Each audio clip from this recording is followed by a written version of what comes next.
किसान साथियों राम राम। आशा करता हूं आप सब ठीक ठाक होंगे। साथियों आज मैं आपको एक अच्छी जानकारी देने जा रहा हूं और वो जानकारी ये है कि आप सभी को पता है कि हमारे भारत देश के अंदर लगभग 70% जगह जो ट्यूबवेलों का पानी है वो खराब है और उस खराब पानी से लगातार जमीनें खराब होती जा रही हैं। साथियों उस जमीनों को ठीक करने के लिए मैं आपको एक ऐसी जानकारी देने जा रहा हूं कि आप यदि उसका इस्तेमाल करेंगे तो आपकी जमीन बहुत ही कम खराब होगी और आप जो भी पानी लगाएंगे वो ज्यादा असर दिखाएगा। साथियों मेरे द्वारा बताए गए जो भी तरीके इस खेती के अंदर आप प्रयोग करेंगे तो आपको भरपूर फायदा मिलने की पूरी संभावना बनेगी। और मैं इसी तरह किसान के लिए लगातार इस चैनल के ऊपर अनेक तरह की जानकारियां, चाहे वो बीमारी की हो, चाहे वो भाव की हो, चाहे आदान प्रदान की हो और चाहे जमीन को सुरक्षित रखने की हो, मैं आपको बताने जा रहा हूं और बता रहा हूं। इसलिए आपसे कृपा करके ये निवेदन करता हूं कि आप अच्छी तरह से अपने जमीन, अपने खेत और अपनी फसल को सुचारू रूप से ठीक से चला सकें। इन्हीं जानकारियों को प्राप्त करने के लिए इसी चैनल के साथ जुड़े, सब्सक्राइब करें, इसके सामने वाली घंटी का बटन दबाएं और अपने दोस्तों तक शेयर जरूर करें साथियों, क्योंकि ये वीडियो शेयर करना अति आवश्यक है।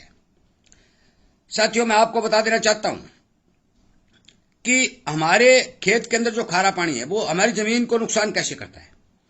सबसे पहले तो उस जमीन के अंदर सोडियम की बहुत ज्यादा मात्रा होती है। वो सोडियम जो पानी के अंदर होता है वो हमारी जमीन में आकर गिरता है और वो लगातार उसके अंदर जमा होता रहता है। जो ही वो जमीन के साथ में जमा होता है तो वो अपना जो आकार है वो ठोस अवस्था में बना लेता है और वो जमीन के ऊपरी 6-7 इंच तक ही बना रहता है, जिसके अंदर पौधे की जड़ें होती है।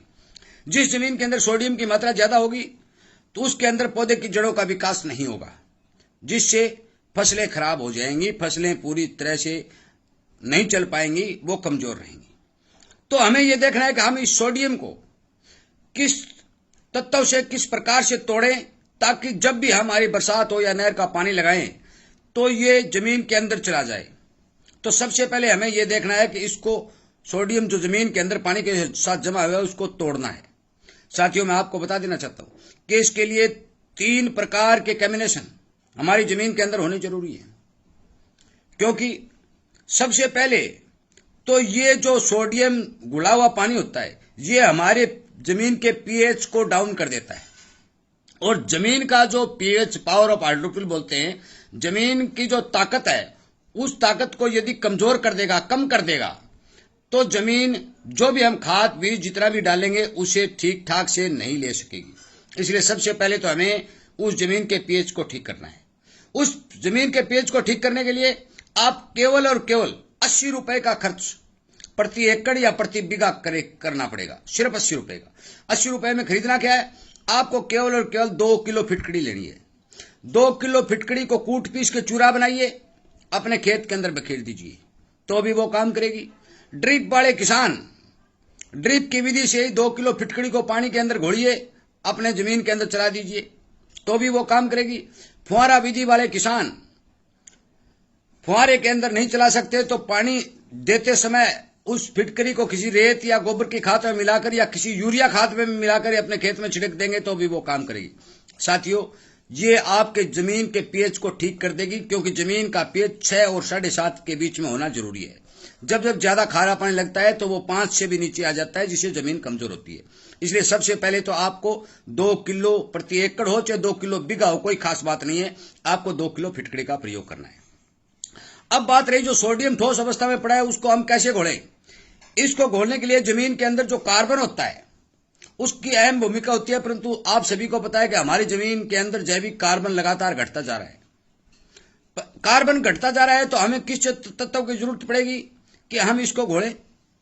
तो यदि जिस जमीन के अंदर कैल्शियम और सल्फर की मात्रा ठीक ठाक होगी तो ये ऑटोमेटिक घुलता रहेगा और जमीन का नुकसान नहीं करेगा। परंतु हम लगातार जो तेल वाली फसलें ले रहे हैं, चाहे सरसों है, चाहे नरमा है, दाल वाली ले रहे हैं, हर फसल के अंदर हम जमीन से कैल्शियम निकाल रहे हैं और जमीन के अंदर कैल्शियम की भरपूर कमी आ जाती है।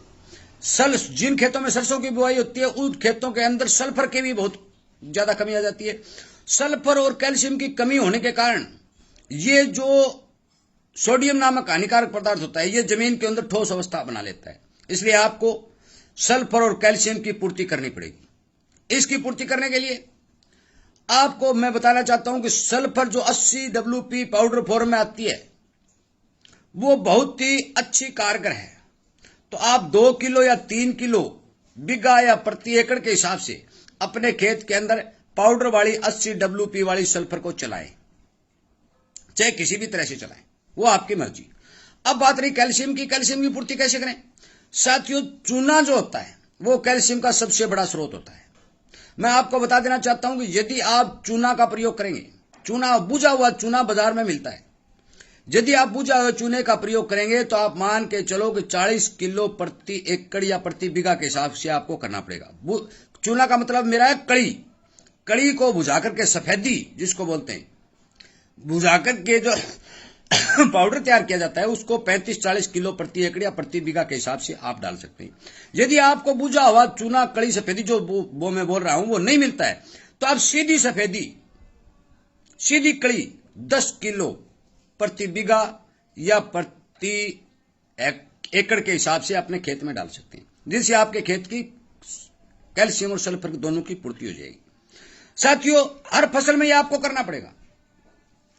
हर फसल में यदि आप 100-150 रुपए का खर्च करते रहेंगे और सल्फर और कैल्शियम की पूर्ति करते रहेंगे, 2 किलो फिटकड़ी चलाते रहेंगे, तो आप मान के चलो कि आपके जमीन के अंदर जो खारे पानी से सोडियम जमा हुआ है वो सोडियम लगातार घुलता रहेगा। और जब भी आप नहर का पानी लगाएंगे या बरसात अच्छी होगी तो वो जमीन के नीचे खिसक जाएगा, पौधे की जड़ों से नीचे खिसक जाएगी और आपकी जमीन कुछ हद तक स्वस्थ हो जाएगी। साथियों, सबसे बड़ा कारगर तरीका है, इससे भी अच्छा सिर्फ केवल गोबर की खाद का है। आप 8-10 ट्राली गोबर की खाद प्रति एकड़ या प्रति बीघा डालिए, उनमें सब कुछ होता है, वो भी इसको घोल देती है, परंतु हर किसान ये गोबर की खाद 8-10 ट्राली नहीं डाल सकता। इसलिए मैंने सस्ते से सस्ता, जो अनुभवी किसान कर रहे हैं, जो मैंने खुद ने भी किया है, जो विशेषज्ञों से राय लिए उन्होंने भी बताया, उन सब से राय लेकर ये वीडियो बनाकर आप तक पहुंचाने की भरपूर कोशिश की है। साथियों, इसी तरह की जानकारी मैं आप तक हर बार हर वीडियो के माध्यम से पहुंचा रहा हूं। कृपया करके आप मेरे इस चैनल के साथ जुड़िए, अच्छी जानकारी प्राप्त कीजिए। ये चैनल किसानों को भ्रमित होने से बचाने के लिए बनाया गया है, सचेत और सावधान करने के लिए बनाया गया है, न कि कोई पैसे की आमदनी करने के लिए बनाया गया। भगवान का दिया सब कुछ है, केवल और केवल आप चैनल के साथ जुड़िए, आप किसान के साथ जुड़िए, अच्छी जानकारी प्राप्त करिए ताकि आपकी खेती ठीक ठाक हो, किसान समृद्ध हो। और किसान जब समृद्ध होगा तो मान के चलो कि खुशहाली होगी। इस चीज को देखने के लिए और किसान को खुशहाल और उन्नत बनाने के लिए मैं लगातार इस चैनल के ऊपर वीडियो बनाकर आप तक पहुंचा रहा हूं। कृपया करके मेरी बात पर ध्यान दें, इग्नोर न करें। यदि इसी तरह की जानकारी आपको मिलती रहे, इस बात के इच्छुक हैं, तो आप सब्सक्राइब करके सामने वाली घंटी का बटन दबाएं, परंतु शेयर जरूर करें साथियों। और मेरी बात से सहमत हैं तो आप लाइक, या आपका कोई प्रश्न है तो आप कमेंट भी कर सकते हैं। साथियों, वीडियो सुनने के लिए आपका बहुत बहुत धन्यवाद।